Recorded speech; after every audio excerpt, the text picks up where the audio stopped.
I have a pileated woodpecker on my property, and I've been hearing him, and I want to see if I can show him to you. He looks like a pterodactyl.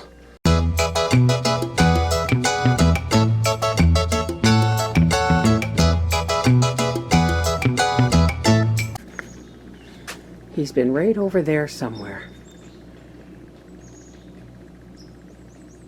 And I can hear him. He go, yeah, I thought he was a chicken at first.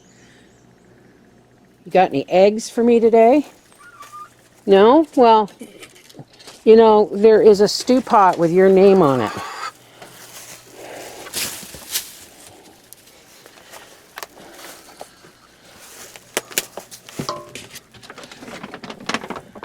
Oh, skunked again.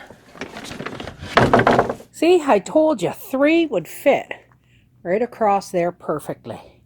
And then my tomatoes are going to get fresh soil too. Yay! And I got a second one over there. I think I'm gonna, don't know what I'm gonna plant in there.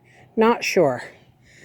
And I think Papa wants to double these up, which means we still have enough boxes for 3 more beds out back. This is the Miss Wolfie from our half-acre homestead, leaving you with my woodpecker, Dale. He's a real industrious fella. Take care. God bless.